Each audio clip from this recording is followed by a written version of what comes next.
ബിസ്മില്ലാ അൽഹംദുലില്ലാ അസ്സലാത്തു വസ്സലാമു അലാ റസൂലില്ലാഹി സ്വല്ലല്ലാഹു അലൈഹി വസല്ലം. റബ്ബിശ്റഹ് ലീ സ്വദ്രി വയസ്സിർ ലീ അംരി വഹ്ലുൽ ഉഖ്ദതം മിൻ ലിസാനി യഫ്ഖഹു ഖൗലി. അസ്സലാമു അലൈക്കും വറഹ്മത്തുള്ളാഹി വബറകാതുഹു. നമ്മൾ ഇന്ന് പരിശുദ്ധ ഖുർആന്റെ 5-ാമത്തെ പേജാണ് നോക്കുന്നത്. അർത്ഥവും ആശയവും മനസ്സിലാക്കാൻ പോകുന്നത് ഇൻഷാ അല്ലാഹ്. ആയത്ത് നമ്പർ 25 തൊട്ടിട്ട് 29 വരെയാണ് ഈ പേജിലുള്ളത്.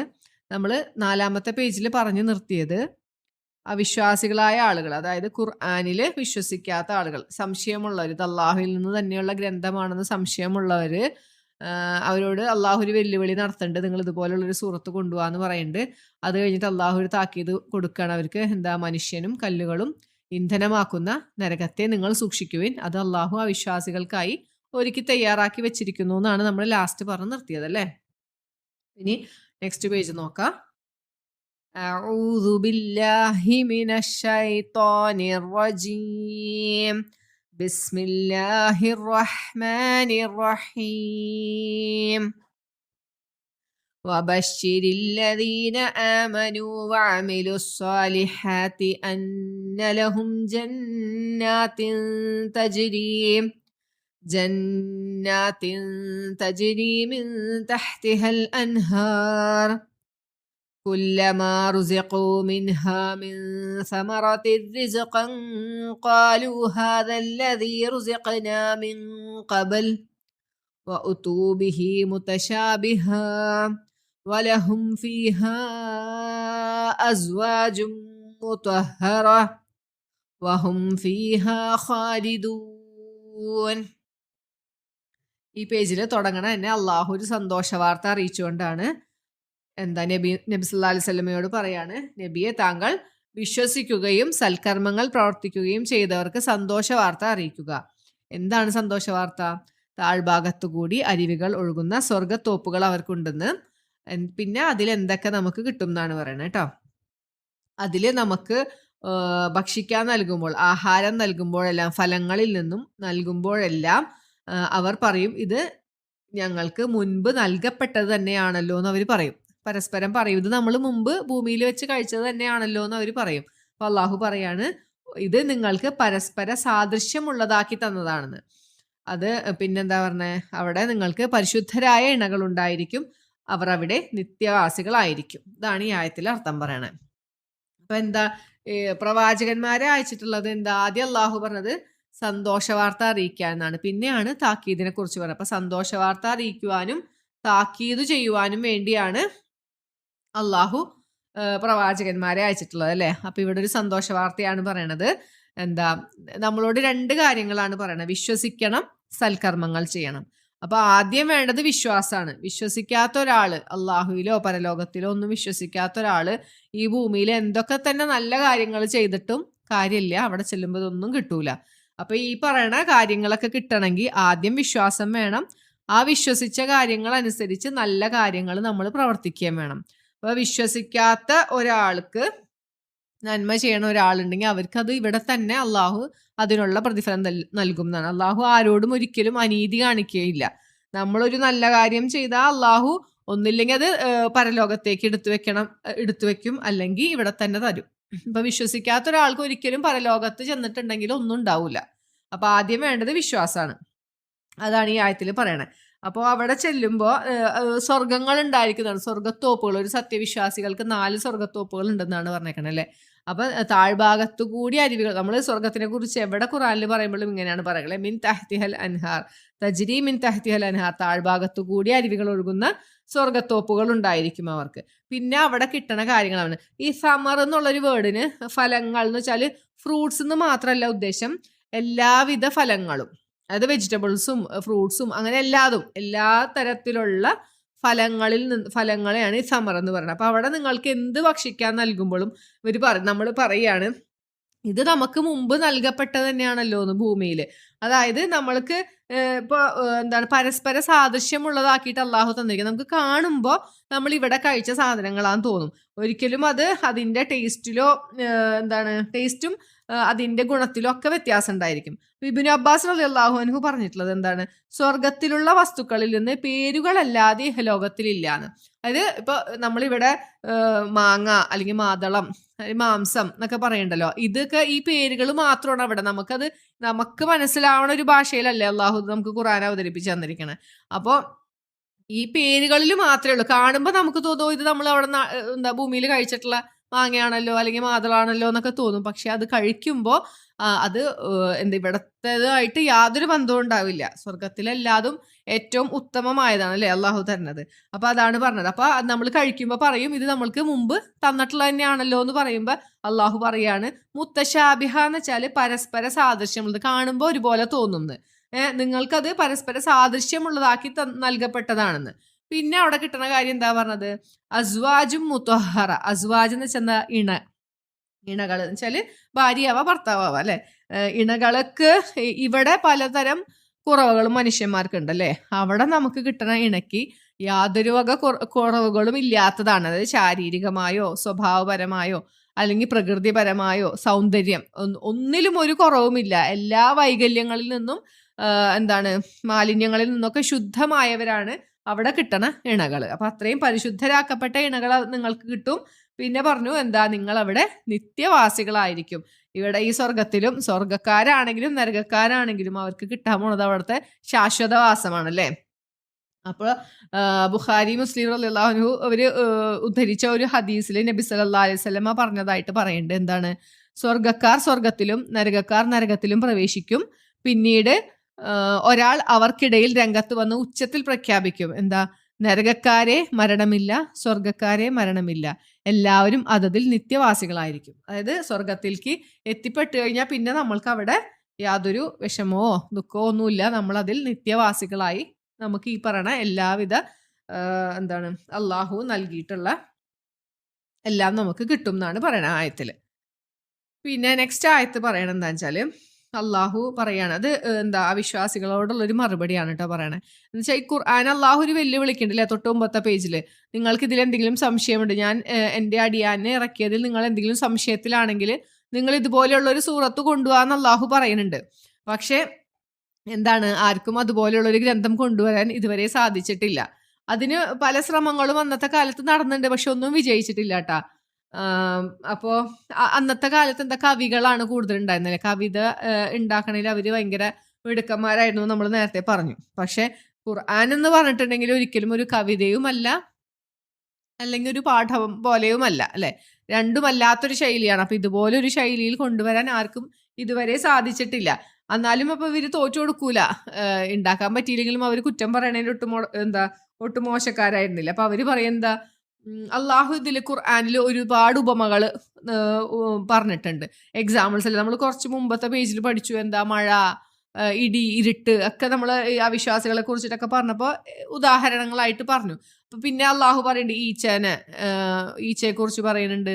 അപ്പോൾ അങ്ങനെ പല ഉദാഹരണങ്ങളും പറയുമ്പോൾ അപ്പൊ അവര് പറയും ഇതൊരു അള്ളാഹുവിൽ നിന്നുള്ള ഗ്രന്ഥത്തിന് ഒരിക്കലും യോജിക്കാത്ത, അള്ളാഹുവിന്റെ നിന്ന് അവതരിച്ച ഒരു ഗ്രന്ഥത്തിന്റെ അന്തസ്സിന് നിരക്കാത്തതാണ് ഈ പറയണ ഉദാഹരണങ്ങളൊക്കെ എന്നാണ് അവര് പറയണത്, കപട വിശ്വാസികൾ. അപ്പൊ അവര് നോക്കുമ്പോ ഈ കൊതുക്, ഈച്ച എന്നൊക്കെ പറഞ്ഞ വളരെ നിസ്സാരമായ സാധനങ്ങളാണ്. അള്ളാഹുവിന് എന്ന് പറഞ്ഞിട്ടുണ്ടെങ്കിൽ ഏറ്റവും വലിയ വലിയ സാധനങ്ങൾ പറയണ്ടേ എന്നൊക്കെയാണ് അവർ ചിന്തിക്കണേ. പക്ഷെ അള്ളാഹുവിനെ സംബന്ധിച്ചിടത്തോളം ഒരു കൊതുവിനെ ഉണ്ടാക്കണതും അല്ലെങ്കിൽ ഇവർ ഉദ്ദേശിക്കുന്ന തരത്തിലുള്ള എന്തൊരു വലിയ സാധനത്തിനെയും, നമുക്കൊരു ഭയങ്കര ഉണ്ടാക്കാൻ ബുദ്ധിമുട്ടെന്ന് നമ്മൾ വിചാരിക്കുന്ന സാധനത്തിനെയും അള്ളാഹുവിന് ഉണ്ടാക്കാൻ രണ്ടും ഒരേപോലെയാണ് അല്ലെ. കുൻ എന്ന് പറഞ്ഞാൽ മതി, ഉണ്ടാകൂ എന്ന് പറഞ്ഞാൽ ഫയക്കൂൻ, അപ്പോൾ അത് ഉണ്ടാകുന്നു എന്നാണ്. അപ്പൊ അള്ളാഹുവിനെ സംബന്ധിച്ച് കൊതുകാണെങ്കിലും ഇനി എന്ത് വലിയ സാധനങ്ങളാണെങ്കിലും ഒക്കെ ഉണ്ടാക്കാൻ ഒരു പ്രയാസവുമില്ല. അപ്പൊ അതിന് മറുപടി പറയാണ്, അള്ളാഹു ഒരിക്കലും ലജ്ജിക്കുകയില്ല ഏതൊരു വസ്തുവിനെ ഉപമയാക്കുക എന്ന്. എക്സാമ്പിൾ ആയിട്ട് പറയാൻ അള്ളാഹ്ക്ക് ഒരു മടിയില്ല, ഒരു നാണക്കേടും ഇല്ല എന്ന് അള്ളാഹു പറയാണ്. അതൊരു കൊതുകാകട്ടെ അല്ലെങ്കിൽ അതിന് മുകളിലുള്ള ഒരു സാധനമാകട്ടെ, അതിനെക്കുറിച്ച് ഉപമയാക്കി പറയാൻ അള്ളാഹുക്ക് ഒരു ലജ്ജയുമില്ല. അപ്പൊ വിശ്വാസികൾ എന്ത് ചെയ്യും? വിശ്വാസികൾക്ക് അറിയത് അള്ളാഹുവിൽ നിന്നുള്ള യാഥാർത്ഥ്യമാണെന്ന് അറിയുന്നത് കൊണ്ട്, ഹക്കാണെന്ന് അറിയണോണ്ട് അവര് അതില് വിശ്വസിക്കും. ഇനി അല്ല വിശ്വസിച്ചവരെന്താ പറയാ? അവര് പറയും, ഓ ഇതെന്തൊരു ഉപമയാണിത്, ഇങ്ങനെ ഈ ഒരു ചെറിയ സാധനത്തിനെ വെച്ചിട്ടാണോ അള്ളാഹു ഉപമയാക്കണേ, ഇതുകൊണ്ട് എന്താണ് അള്ളാഹു ഉദ്ദേശിക്കണം എന്നൊക്കെ പറഞ്ഞിട്ട് അവർ കളിയാക്കും. അപ്പൊ അള്ളാഹു പറയാണ്, ഇങ്ങനെ ഒരു ഉപമ, ഏതൊരു ഉപമ നൽകുമ്പോഴും അതുമൂലം ഒരുപാട് പേരെ അള്ളാഹു നേർമാർഗത്തിലാക്കുന്നു, ഒരുപാട് പേരെ അള്ളാഹു വഴിപിഴവിലാക്കുന്നു. അപ്പൊ വഴിപിഴവിലാക്കണ ആൾക്കാരെ കുറിച്ച് അള്ളാഹു പറയാണ്, തോന്നിയവാസികളെ അല്ലാതെ അള്ളാഹു ഒരിക്കലും വഴിപിഴവിലാക്കൂലെന്ന്. അള്ളാഹു ഒരിക്കലും അനീതി ചെയ്യൂല. അപ്പോൾ തോന്നിയവാസികളായ ആളുകളെ മാത്രമേ അള്ളാഹു വഴിപിഴവിലോട്ട് ആക്കുകയുള്ളൂ. അപ്പൊ അങ്ങനത്തെ ആൾക്കാർക്ക് ഇനിയിപ്പോ എന്ത് എക്സാമ്പിൾ പറഞ്ഞാലും അതിന് പറയും, ഓ ഇതെന്താ ഇങ്ങനെ. അവർക്ക് അത് അവരുടെ ബുദ്ധി വെച്ച് ചിന്തിക്കുമ്പോൾ അവർക്ക് അത് വിശ്വസിക്കാൻ ബുദ്ധിമുട്ടുണ്ടാവും. അങ്ങനത്തെ ആൾക്കാരെയാണ് പറയണത്. പിന്നെ അടുത്തൊരായത്തെന്ന് പറയണത് എന്താ, അള്ളാഹു ആരാണ് നഷ്ടക്കാർ എന്നാണ് അള്ളാഹു പറയണേ കേട്ടോ. അപ്പൊ എന്താ അതിൽ പറഞ്ഞ, الذين ينقضون عهد الله من بعد ميثاقه ويقطعون ما أمر الله به أن يوصل ويفسدون في الأرض أولئك هم الخاسرون. ഇതില് അഹദ് എന്നൊരു വാക്കുണ്ട്. അഹദ് എന്ന് വെച്ചാൽ കരാറ്, ഉടമ്പടി എന്നൊക്കെ അർത്ഥമുണ്ട്. ഇവിടെ അർത്ഥം വരണത് രാജാവിന്റെ ഉത്തരവ് എന്നൊരർത്ഥമുണ്ട് അഹദ് എന്ന് വെച്ചാൽ. അപ്പൊ ഇവിടെ ഉദ്ദേശിക്കുന്നത് അള്ളാഹു, രാജാതിരാജനായ അള്ളാഹുവിന്റെ ഉത്തരവ് എന്നാണ് ഇവിടെ അഹദിന്റെ അർത്ഥം. പ്രതിജ്ഞ, കൽപ്പന, പരിചയം, ഉത്തരവാദം, അങ്ങനെ ഒരുപാട് അർത്ഥങ്ങളുള്ള വാക്കാണ്. അത് ഓരോ സന്ദർഭത്തിനനുസരിച്ച് മാറിക്കൊണ്ടിരിക്കും. അപ്പൊ അള്ളാഹു പറയണത് നഷ്ടക്കാരായ ആളുകളെ കുറിച്ചാണ് പറയണത്. ആരാണ് നഷ്ടക്കാര്?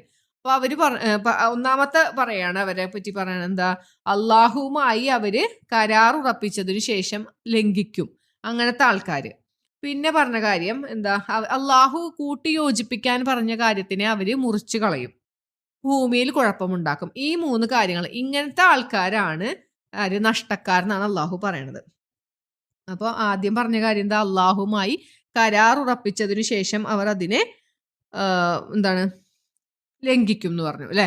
അപ്പൊ അതിലെന്താ പറയണതെന്ന് വെച്ചാല്, നമ്മള് ആദം നബി അലൈഹി സ്വലാമിനെ സൃഷ്ടിച്ചതിന് ശേഷം അള്ളാഹു എന്താ അദ്ദേഹത്തിന്റെ സന്തതികള് എല്ലാവരെയും കൂടി ഒരുമിച്ച് കൂട്ടിയിട്ട്, റൂഹുകളൊക്കെ അള്ളാഹു നേരത്തെ സൃഷ്ടിച്ചു വെച്ചിട്ടുണ്ടല്ലേ, ആലമുൽ അർവാഹില് അല്ലെ, റൂഹുകളുടെ ഒരു ലോകമുണ്ട്. അപ്പൊ അവിടെ വെച്ചിട്ട് എല്ലാവരെയും സൃഷ്ടിച്ചിട്ടുണ്ട്. അപ്പൊ അള്ളാഹു എന്നിട്ട് ഇവരെല്ലാവരെയും കൂടി കൂട്ടിയിട്ട് ചോദിക്കുന്നുണ്ട്, ഞാനല്ലയോ നിങ്ങളുടെ രക്ഷിതാവ് എന്ന് ചോദിക്കുന്നുണ്ട്. സൂറത്ത് അറാഫ് 172 അതിനെക്കുറിച്ച് പറയുന്നുണ്ട്.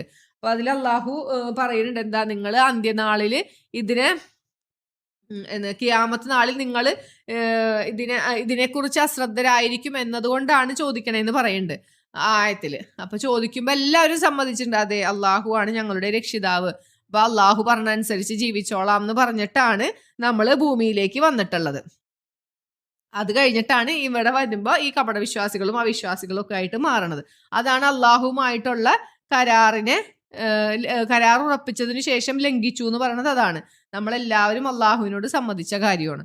അപ്പൊ അതൊരു കാര്യം. പിന്നെ പറയണത് അള്ളാഹു ചേർക്കാൻ കൽപ്പിച്ചതിനെ മുറിച്ചു കളയും എന്ന് പറഞ്ഞത് നമ്മളുടെ ഇവിടെയുള്ള ബന്ധങ്ങളാണ്.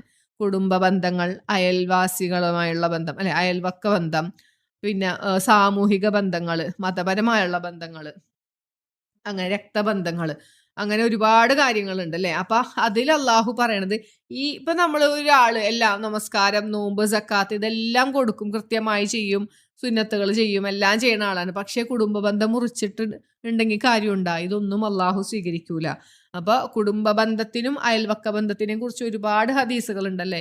കുടുംബ ബന്ധം മുറിച്ചവൻ ഇരിക്കുന്ന സദസ്സിലെ പ്രാർത്ഥന അള്ളാഹു സ്വീകരിക്കൂല എന്നാണ് പറഞ്ഞേക്കണേ.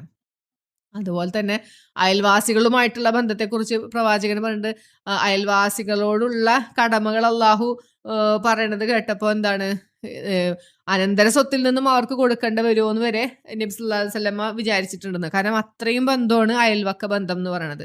അപ്പോൾ ഈ ബന്ധങ്ങളെല്ലാം മുറിച്ച് കളഞ്ഞിട്ട് ബാക്കി എല്ലാ ഇബാദത്തുകളും കയ്യിലുണ്ടായിട്ട് കാര്യമുണ്ട്? അതൊന്നും കൊണ്ട് ചെന്നിട്ട് അവിടെ ഒരു കാര്യമില്ല. അപ്പോൾ അവര് നഷ്ടക്കാരാണ്. ബാക്കി ഇവിടെ എന്ത് സമ്പാദിച്ചിട്ട് അങ്ങോട്ട് ചെന്നിട്ടും ഈ പറയുന്ന ബന്ധങ്ങളൊക്കെ മുറിച്ച് കളഞ്ഞ് അയൽവക്കമായിട്ട് യാതൊരു ബന്ധമില്ല, വഴക്കാണ്. അല്ലെങ്കിൽ കുടുംബത്തില് ഇപ്പൊ കുടുംബ ബന്ധം ചേർക്കാന്ന് പറഞ്ഞാൽ, അല്ലെങ്കിൽ എന്താ, നമ്മളുമായിട്ട് നല്ല രീതിയിൽ നിൽക്കുന്ന ഒരാളോട് പോയിട്ട് പിന്നെ പ്രത്യേകിച്ച് ബന്ധം ചേർക്കാനില്ല അല്ലെ. നമ്മുടേതായ തെറ്റുകൊണ്ടല്ലെങ്കിലും അപ്പൊ അവരുടെ തെറ്റുകൊണ്ടാണ് ഈ പിണക്കം ഉണ്ടായിട്ടുള്ളതെന്ന് വെക്കുക. അപ്പൊ നമ്മൾ പറയാൻ പാടില്ല എൻ്റെ ഒരു തെറ്റുമില്ല, ഞാൻ പെർഫെക്റ്റ് ആണ്, അവരിങ്ങോട്ട് വന്ന് മിണ്ടട്ടെ എന്ന് വിചാരിക്കലല്ല കാര്യം. ഈ ബന്ധം നമ്മുടെയിലാണ് ശരിയെങ്കിൽ കൂടിയും നമ്മൾ അവരുടെ അടുത്ത് പോയി ആ ബന്ധത്തെ പുനഃസ്ഥാപിക്കണം. അതാണ് പറയണത്, ബന്ധം ചേർക്കുക എന്ന് പറഞ്ഞാൽ അതാണ്. അല്ലാണ്ട് ഒരു പ്രശ്നവും ഇല്ലാണ്ട് നല്ല രീതിയിലിരിക്കുന്ന ആൾക്കാർ തമ്മിൽ പ്രത്യേകിച്ച് ബന്ധം ചേർക്കേണ്ട കാര്യമില്ലല്ലോ. അപ്പോൾ കുടുംബ ബന്ധത്തിന് അത്രയും പ്രാധാന്യമുണ്ട്. നമ്മളോട് തെറ്റിയിരിക്കുന്ന ആളുകളോട് നമ്മൾ അവിടെ ചെന്ന് അവരോട് നല്ല രീതിയിലാവാൻ ശ്രമിക്കണം. ഇനി അവരെത്ര മോശമായി നമ്മളോട് പെരുമാറിയാൽ കൂടിയും അങ്ങനെ തന്നെയാണ് വേണ്ടത്. അപ്പോൾ അതാണ് നഷ്ടക്കാരുടെ ഒരു രണ്ടാമത്തെ കാര്യം അതാണ് പറഞ്ഞല്ലേ, അള്ളാഹു ചേർക്കാൻ കൽപ്പിച്ചതിനെ അവർ മുറിച്ചു കളയും. പിന്നെ പറയുന്നത് ഭൂമിയിൽ കുഴപ്പമുണ്ടാക്കുന്ന ആളുകൾ. നമ്മൾ ആദ്യം പറഞ്ഞു അല്ലേ, അവരോട് കപട വിശ്വാസികളോട് നിങ്ങൾ നല്ലത് ചെയ്യാൻ പറഞ്ഞ അവരോട് ഞങ്ങൾ നന്മ മാത്രമാണ് ചെയ്യണേ. പക്ഷെ അള്ളാഹു അപ്പം തന്നെ പറയുന്നുണ്ട്, അല്ല അവർ തന്നെ ആകുന്നു കുഴപ്പക്കാർ എന്ന് പറയുന്നുണ്ട്. അങ്ങനെ ഭൂമിയിൽ കുഴപ്പമുണ്ടാക്കുന്ന ആളുകളും ഈ 3 കൂട്ടരുമാണ് നഷ്ടക്കാരെന്ന് അള്ളാഹു നമുക്ക് പറഞ്ഞു തന്നിട്ടുള്ളത്. പിന്നെ അള്ളാഹുവിൻ്റെ ഒരു ചോദ്യമാണ്, നിങ്ങൾ എങ്ങനെയാണ് അള്ളാഹുവിനെ അവിശ്വസിക്കുക എന്നാണ് ചോദ്യം. അതിൻ്റെ അവിശ്വസിക്കാൻ നിങ്ങൾക്ക് എന്ത് ന്യായമാണുള്ളത് എന്നാണ് അള്ളാഹു ചോദിക്കണത്. എന്തുകൊണ്ടാണ്? നിങ്ങൾ നിർജീവമായ ഒരു അവസ്ഥയിലായിരുന്നു, ഒന്നുമല്ലാത്തൊരവസ്ഥയിൽ നിന്നാണ് നമ്മളെ അള്ളാഹു സൃഷ്ടിച്ചതല്ലേ. സൂറത്തുൽ ഇൻസാൻ നമ്മൾ എല്ലാ വെള്ളിയാഴ്ചയും സുബഹിക്ക് പാരായണം ചെയ്യുന്ന സൂറത്താണ്. അതിലെന്താ അള്ളാഹു ആദ്യം തന്നെ പറഞ്ഞത്? ഹൽ അതാ അലൽ ഇൻസാനി ഹീനും മിനദ്ദഹ്രി ലം യകുൻ ശൈഅൻ മദ്കൂറാ. എന്താ, പറയത്തക്ക ഒരു വസ്തുവുമായിരുന്നില്ലാത്തൊരു കാലഘട്ടം മനുഷ്യന് കഴിഞ്ഞു പോയിട്ടില്ലേ? അള്ളാഹു ചോദിക്കുകയാണ് നമ്മൾ ചിന്തിക്കാൻ വേണ്ടിയിട്ടല്ലേ. മനുഷ്യന് 5 ലോകങ്ങളിലൂടെ കടന്നു പോകുന്നതാണ് പറയണത്. ആദ്യത്തത് ആലമുൽ അർവാഹ്, അതായത് റൂഹുകളുടെ ലോകം. നമ്മൾ നേരത്തെ പറഞ്ഞു അള്ളാഹു ഇനി ജനിക്കാൻ പോണതും ലോകാവസാനം വരെയുള്ള റൂഹുകളെല്ലാം സൃഷ്ടിച്ചു വെച്ചിട്ടുണ്ട്. അപ്പോൾ റൂഹുകളുടെ ഒരു ലോകമുണ്ട്. അവിടെ നിന്നാണ് നമ്മൾ പിന്നെ ഉമ്മയുടെ ഉദരത്തിൽ വരണം അല്ലേ. ആലമുൽ അർഹാം എന്ന് വെച്ചാൽ ഗർഭാശയം എന്നാണ്. അപ്പോൾ ഉമ്മയുടെ ഉദരത്തിലുള്ള ഒരു ലോകമാണ്. അതും നമുക്ക് ഓർമ്മയില്ല, പക്ഷെ നമ്മൾ അതിലൂടെയൊക്കെ കടന്നിട്ടാണ് ഈ ദുനിയാവിലോട്ട് വന്നിട്ടുള്ളത്. അത് നമ്മൾ സമ്മതിക്കുന്നുണ്ട് അല്ലേ. നമുക്ക് ഓർമ്മയില്ലെങ്കിലും നമ്മൾ കണ്ടിട്ടില്ലെങ്കിലും നമ്മളത് സമ്മതിക്കുന്നുണ്ട്.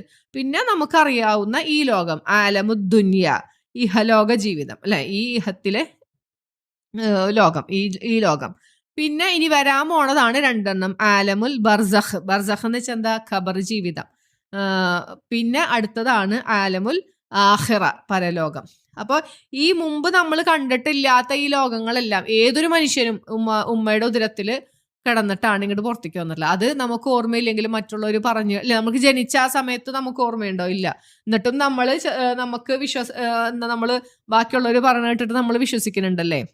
അതൊക്കെ വിശ്വസിക്കാന്നുണ്ടെങ്കിൽ നമ്മൾ കാണാത്ത ഇനി വരാൻ പോകുന്ന ഒരു പരലോകത്തെ എങ്ങനെയാണ് നിങ്ങൾ നിഷേധിക്കുക എന്നാണ് അള്ളാഹു ചോദിക്കണേ. നിങ്ങൾ ഒന്നുമല്ലാതിരുന്ന ഒരു കാലഘട്ടത്തിൽ നിന്നും നിങ്ങൾക്ക് ജീവൻ തന്നു. അള്ളാഹു പറയണ ഇങ്ങനെ, കെയ്ഫ തക്ഫുറൂന, കെയ്ഫ എങ്ങനെ, തക്ഫുറൂന, കഫറ എന്നാണ് ആ വാക്ക്. ആ തക്ഫുറൂന എന്നുള്ള വാക്കില്ലേ, അത് നോക്കി അതിൽ കഫറ, അതാണ് നമ്മൾ പഠിക്കണം. കഫറ എന്ന് വെച്ചാൽ അവിശ്വസിക്കുക എന്നാണ്. അപ്പൊ തക്ഫുറൂന, നിങ്ങൾ അവിശ്വസിക്കും. അതെങ്ങനെ ആ രൂപത്തിലോട്ട് വന്നു എന്ന് കുറച്ചൊരു ഗ്രാമർ നമ്മൾ പഠിക്കണം കേട്ടോ, എന്നാലും അത് മനസ്സിലാവുള്ളൂ. പക്ഷെ അള്ളാഹ് നമുക്ക് വഴിയെ നമുക്ക് നോക്കാത്. പിന്നെ ബില്ലാഹി, അള്ളാഹുവിൽ നിങ്ങൾ എങ്ങനെ അവിശ്വസിക്കും. വകുന്തും അംവാത്ത് എന്ന് വെച്ചാൽ എന്താണ്? നിർജീവികൾ, മയ്യത്ത്, മാത്ത, മരിച്ചല്ലേ. അപ്പൊ അങ്ങനെ നിങ്ങൾ നിർജീവികളായിരുന്നു. എന്നിട്ട് എന്നിട്ട് നിങ്ങൾ ഹയാത്ത് തന്നു, ജീവിതം തന്നു അല്ലേ. ഒന്നും അല്ലാത്തൊരു കാലഘട്ടത്തിൽ നിന്നും അള്ളാഹു നമുക്ക് ജീവിതം നൽകി. പിന്നെ സുമ്മ യുമീത്തുക്കും, മാത്താന്ന് വെച്ചാൽ മരിച്ചു അല്ലേ. അപ്പൊ സുമ്മ പിന്നീട്, യുമീത്തുക്കും നിങ്ങളെ അവൻ മരിപ്പിക്കുന്നു. പിന്നെന്താ, സുമ്മ പിന്നീട്, യുഹീക്കും മരിച്ചു കഴിഞ്ഞിട്ട് പിന്നെ നമ്മളെ ജീവിപ്പിക്കും. സുമ്മ ഇലൈഹി തുർജഊൻ, പിന്നെ അവങ്കിലേക്ക് മടക്കപ്പെടുന്നു. അപ്പോൾ ഈ മുമ്പ് കഴിഞ്ഞു പോയ കാര്യങ്ങളെല്ലാം നമ്മൾ വിശ്വസിക്കുന്നുണ്ടെങ്കിൽ, അല്ലെങ്കിൽ ഈ ഒന്നുമല്ലാണ്ടിരുന്ന ഒരു സാധനത്തിൽ നിന്നാണ് നമ്മളെ ഈ രൂപത്തിലേക്ക് അള്ളാഹു സൃഷ്ടിച്ചത്. പിന്നെ ഈ മരിച്ചു കഴിയുമ്പോൾ നമ്മളുടെ നശിച്ചു പോവാത്ത ഒരു ഭാഗം നമ്മുടെ ശരീരത്തിലുണ്ടെന്നാണ് പറയുന്നത്, നട്ടലിന്റെ ഏറ്റവും അടിഭാഗത്ത്. അതിനെ പറയണ പേര് അജബ് ദൻബ് എന്നാണ്. ആ ഭാഗം നശിച്ചു പോകില്ല എന്നാണ്. അവിടെ നിന്നാണ് നമ്മൾ മുളച്ചു വരണേന്നാണ്. അപ്പോൾ ആ ഒന്നുമല്ലാത്തതിൽ നിന്ന് ഉണ്ടാക്കിയ അള്ളാഹുവിന് ഈ ഒരു ഇതിൽ നിന്ന് ഉണ്ടാക്കാൻ, അല്ലെങ്കിൽ എന്തെങ്കിലും അവശേഷിക്കുന്നതിൽ നിന്ന് ഉണ്ടാക്കാൻ വല്ല ബുദ്ധിമുട്ടുണ്ടോ? അതാണ് നമ്മൾ ചിന്തിക്കേണ്ടത്. അപ്പോൾ ഒരിക്കലും അള്ളാഹുവിന്, ഇങ്ങനെയൊക്കെയുള്ള അള്ളാഹുവിനെ, ഒന്നുമില്ലാത്തതിൽ നിന്ന് നിങ്ങളെ സൃഷ്ടിച്ച അള്ളാഹുവിനെ നിങ്ങൾ എങ്ങനെ അവിശ്വസിക്കും എന്നാണ് അള്ളാഹു ചോദിക്കണേ. അപ്പൊ അത് കഴിഞ്ഞു. പിന്നെ ഒരായത്തും കൂടി ഉള്ളൂ. പിന്നെന്താ, നിങ്ങൾക്ക് വേണ്ടി ഭൂമിയിലുള്ളത് മുഴുവനും അള്ളാഹു സൃഷ്ടിച്ചു തന്നു എന്നാണ്. ഈ ഭൂമിയിൽ അള്ളാഹു സൃഷ്ടിച്ചിട്ടുള്ള എല്ലാ വസ്തുക്കളും മനുഷ്യന് വേണ്ടി സൃഷ്ടിച്ചതെന്നാണ് പറഞ്ഞിട്ടുള്ളത്. അപ്പൊ അത് എന്താ, ഒരു വിധത്തിൽ അല്ലെങ്കിൽ വേറൊരു വിധത്തിൽ, അല്ലെങ്കിൽ ഒരു ടൈമിൽ അല്ലെങ്കിൽ വേറൊരു സമയത്ത് ആയിരിക്കും അതിന്റെ ഉപയോഗം നമുക്ക് ഉണ്ടാവുക. അപ്പൊ ഏതൊരു വസ്തു ആകട്ടെ അതിനെ അള്ളാഹു മനുഷ്യന് വേണ്ടിയാണ് സൃഷ്ടിച്ചത്. ഹുവല്ലദീ ഖലഖലക്കും, നിങ്ങൾക്ക് വേണ്ടി സൃഷ്ടിച്ചു എന്നാണ് പറയുന്നത്. മാഫിൽ അർളി ജമീഅ, ഭൂമിയിലുള്ളത് മുഴുവനും നിങ്ങൾക്ക് വേണ്ടി അള്ളാഹു സൃഷ്ടിച്ചു എന്നാണ് പറഞ്ഞേക്കണേ. അത് ഇപ്പോൾ ഒരു ടൈമിൽ ഒരു മനുഷ്യന് ഉപയോഗമുള്ളതായിരിക്കില്ല, പക്ഷെ വേറൊരു സമയത്ത് എപ്പോഴായാലും ജീവിതത്തിൽ ഉപയോഗപ്പെടുന്ന സാധനങ്ങളായിരിക്കും മനുഷ്യന്മാർക്ക്. പിന്നെ ഇത് സൃഷ്ടിച്ചതിന് ശേഷം പിന്നെ അള്ളാഹു പറയാണ് സുമ്മ, പിന്നീട് സ്തവ എന്ന് വെച്ചാൽ അവൻ തിരിഞ്ഞു, ഇലസമ, ഈ ആകാശത്തിലേക്ക്, ഫസവാഹുന്ന സബഅ സമാവാത്ത്, എന്നിട്ട് 7 ആകാശങ്ങളാക്കി ശരിപ്പെടുത്തി എന്നാണ്. അപ്പൊ ഖുർആനില് ഒരു 8-10 സ്ഥലങ്ങളിൽ സബഅ സമാവാത്ത് എന്ന് പറഞ്ഞിട്ടുണ്ട്. 7 ആകാശങ്ങൾ. സബഅ എന്ന് വെച്ചാൽ 7, സമാവാത്ത് ആകാശങ്ങൾ. അപ്പോൾ നമ്മളുടെ ഇപ്പോഴത്തെ ശാസ്ത്രജ്ഞന്മാരൊന്നും ഈ 7 എണ്ണം ആകാശങ്ങളെ കണ്ടുപിടിച്ചിട്ടില്ല. പക്ഷെ അള്ളാഹു, ഇതിനെ സൃഷ്ടിച്ച അള്ളാഹു ആവർത്തിച്ച് നമ്മളോട് പറയുന്നുണ്ട് എന്താ, 7 ആകാശങ്ങൾ ഉണ്ട് എന്ന്. അപ്പൊ നമ്മൾ അതിൽ വിശ്വസിക്കുകയാണ് വേണ്ടത്. അപ്പൊ അള്ളാഹു ആകാശത്തിലേക്ക് തിരിഞ്ഞു, അതിനെ ശരിപ്പെടുത്തി. വഹുവ ബികുല്ലി ഷൈഇൻ അലീം, അള്ളാഹു ആകുന്നു എല്ലാ കാര്യത്തെക്കുറിച്ചും അല്ലെങ്കിൽ എല്ലാ വസ്തുക്കളെക്കുറിച്ചും അറിയുന്നവനാകുന്നു അള്ളാഹു. അങ്ങനെയാണ് ഈ പേജ് അവസാനിക്കണത്. പിന്നെന്താ, അപ്പൊ ഇത്രയേ ഉള്ളൂ ഈ പേജിൽ. അപ്പൊ നമുക്കൊന്നുകൂടി നോക്കാം. ആദ്യത്തെ ആയത്തിൽ പറയുന്നത് അള്ളാഹു ഒരു സന്തോഷ വാർത്തയാണ് അറിയിക്കണം അല്ലെ. വിശ്വസിക്കുകയും സൽക്കർമ്മങ്ങൾ ചെയ്യുന്നവർക്ക് എന്താ, അള്ളാഹു സ്വർഗത്തോപ്പുകൾ ഒരുക്കി വെച്ചിട്ടുണ്ട്. നമുക്ക് അവിടെ എന്തൊരു ഫലം നൽകുമ്പോഴും നമ്മൾ പറയും ഇത് ഞങ്ങൾക്ക് ഭൂമിയിൽ കിട്ടിയത് തന്നെയാണല്ലോ, നമ്മൾ പണ്ട് കഴിച്ച മാങ്ങയാണല്ലോ അല്ലെങ്കിൽ മാതളാണല്ലോ എന്നൊക്കെ പറയും. പക്ഷെ എന്താ, നിങ്ങൾക്കത് പരസ്പരം കാണുമ്പോൾ മാത്രമേ ഒരുപോലെയുള്ളൂ, പക്ഷെ അതിന്റെ ഗുണവും ടേസ്റ്റും ഒക്കെ വ്യത്യാസമാണെന്ന് അള്ളാഹു പറയാണ്. പിന്നെ നമുക്ക് അവിടെ കിട്ടുന്ന എന്താ, പരിശുദ്ധരായ ഇണകൾ ഉണ്ടായിരിക്കും, നിങ്ങൾ അവിടെ നിത്യവാസികളായിരിക്കും. അതാണ് നമുക്ക് നൽകണ സന്തോഷ വാർത്ത. നമ്മൾ ചെയ്യേണ്ട 2 കാര്യങ്ങളുള്ളൂ. അള്ളാഹു പറഞ്ഞ കാര്യങ്ങളെല്ലാം വിശ്വസിക്കുക, അതനുസരിച്ച് ജീവിക്കുക, പ്രവർത്തിക്കുക. പിന്നെ അള്ളാഹു പറയാണ്, കപടവിശ്വാസികൾക്കുള്ള ഒരു മറുപടിയാണ്. അവര് അള്ളാഹുവിനെ ഖുർആനിലെ ഉപമകളെ കുറിച്ചിട്ട് കളിയാക്കുമ്പോൾ ഇതെന്തൊരു ഉപമയാണ്, ഇതൊരു അന്തസ്സിന് യോജിക്കാത്തതാണെന്നൊക്കെ പറയുമ്പോൾ അള്ളാഹു പറയാണ്, അള്ളാഹു ഏതൊരു വസ്തുവിനെ ഉപമയാക്കുവാനും ലജ്ജിക്കുകയില്ല. അതൊരു കൊതുകാകട്ടെ, അതിന് മുകളിലുള്ളതാകട്ടെ, എന്താണെങ്കിലും അള്ളാഹു അതിന് ഒരു ലജ്ജയും അള്ളാഹ്ക്കില്ല എന്ന് പറയാണ്. അപ്പൊ വിശ്വസിച്ച ആൾക്കാർക്ക് അതറിയാം അള്ളാഹുവിൽ നിന്നുള്ള സത്യമാണെന്ന്. അവിശ്വാസികൾ പറയും ഇത് എന്ത് ഉപമയാണെന്നൊക്കെ പറഞ്ഞിട്ട് പിന്നെയും അതിനെ കളിയാക്കും. അള്ളാഹു അപ്പൊ പറയാണ്, ഒരു ഉപമയിൽ കൂടി അള്ളാഹു കുറെ പേരെ നേർവഴിയിലാക്കും, കുറെ പേരെ വഴിപിഴവിലാക്കും. തോന്നിയവാസികളെ അല്ലാണ്ട് അള്ളാഹു വഴിപിഴവിലാക്കുകയില്ല എന്ന് പറയാണ്. പിന്നെ അള്ളാഹു പറയാണ് എന്താ, നഷ്ടക്കാരാരൊക്കെയാന്ന് പറഞ്ഞു. അള്ളാഹുമായി കരാറുറപ്പിച്ചതിന് ശേഷം അതിനെ ലംഘിക്കുന്നു. പിന്നെന്താ, അള്ളാഹു ചേർക്കാൻ പറഞ്ഞ ബന്ധങ്ങളെ എല്ലാം അവർ മുറിച്ചു കളയുന്നു. പിന്നെ ഭൂമിയിൽ കുഴപ്പമുണ്ടാക്കുന്നു. ഈ 3 കാര്യങ്ങൾ ചെയ്യണവരാണ് നഷ്ടക്കാർ എന്ന് പറഞ്ഞു. പിന്നെ അള്ളാഹുവിനെ എങ്ങനെയാണ് നിങ്ങൾ അവിശ്വസിക്കുക? ഒന്നും അല്ലാത്തൊരിതിൽ നിന്ന് നിങ്ങളെ ഉണ്ടാക്കി, പിന്നെ നിങ്ങളെ മരിപ്പിച്ചു, പിന്നെയും അള്ളാഹു ജീവിപ്പിക്കുന്നു, പിന്നെ അവങ്കിലേക്ക് മടക്കപ്പെടുന്നു. ഇതെല്ലാം ചെയ്യണം അള്ളാഹുവിനെ നിങ്ങൾ എങ്ങനെ അവിശ്വസിക്കും എന്ന് ചോദിച്ചു. പിന്നെ പറയണത് എന്താ, ഭൂമിയിലുള്ള ഏതൊരു വസ്തുവും അള്ളാഹു സൃഷ്ടിച്ചു തന്നതാണ്. മനുഷ്യൻ ഈ ഭൂമിയിൽ വാസം തുടങ്ങണതിന് മുമ്പേ അള്ളാഹു ഇതെല്ലാം ഒരുക്കി തയ്യാറാക്കി വെച്ചിട്ടാണ്. ഭൂമിയിലുള്ള എന്തൊരു സാധനവും മനുഷ്യന്റെ ഉപകാരത്തിന് വേണ്ടി, മനുഷ്യന് വേണ്ടിയാണ് അള്ളാഹു സൃഷ്ടിച്ചെന്നാണ് പറഞ്ഞത്. പിന്നെ ആകാശത്തിലേക്ക് തിരിഞ്ഞു, 7 ആകാശങ്ങളാക്കി. അള്ളാഹു എല്ലാ വസ്തുക്കളെക്കുറിച്ചും എല്ലാ കാര്യങ്ങളെക്കുറിച്ചും അറിയുന്നവനാണ് എന്ന് പറഞ്ഞിട്ട് ഈ പേജ് അവസാനിക്കുകയാണ്. അപ്പം നമ്മൾ വേർഡ് മീനിങ്ങുകൾ പഠിക്കാൻ ശ്രമിക്കണം. ഓരോ വേർഡുകളായിട്ട് പറഞ്ഞാൽ ടൈം കുറേ ആവും, പിന്നെ ഒരു ബോറടി വരുമോ എന്ന് ഓർത്തിട്ടാണ് അങ്ങനെ പറയാത്ത കേട്ടോ. ഇൻഷാ അല്ലാ നമുക്ക് ഡീറ്റെയിൽ ആയിട്ടൊരു സ്ലൈഡ് ചെയ്യാം ഇൻഷാ അല്ലാ. അപ്പം ഇത്രയും ഭാഗങ്ങൾ ഈ ഖുർആൻ തുറന്നു വെച്ചിട്ട് എല്ലാവരും ഇപ്പം എല്ലാവരുടെ അടുത്തും വേർഡ് മീനിങ് ഉള്ള തഫ്സീറും ഖുർആനൊക്കെ ഉണ്ടാവും. അപ്പം അത് തുറന്നു വെച്ച് വായിച്ചതിന് ശേഷം ഇത് കേൾക്കുക. അപ്പോൾ കുറച്ചും കൂടി എളുപ്പത്തിൽ മനസ്സിലാവുമെന്ന് വിചാരിക്കണ്. അപ്പം എന്തെങ്കിലും തെറ്റുകളൊക്കെ പറ്റിയിട്ടുണ്ടെങ്കിൽ പറയണം. അപ്പോൾ ശരി, എന്നാൽ ഇൻഷാ അല്ലാ അടുത്ത പേജിൽ ഇനി കാണാം. സുബ്ഹാനക അല്ലാഹുമ്മ വബിഹംദിക അഷ്ഹദു അൻ ലാ ഇലാഹ ഇല്ലാ അൻത അസ്തഗ്ഫിറുക വഅതൂബു ഇലൈക്. അസ്സലാമു അലൈക്കും വറഹ്മത്തുള്ളാഹി വബറകാതുഹു.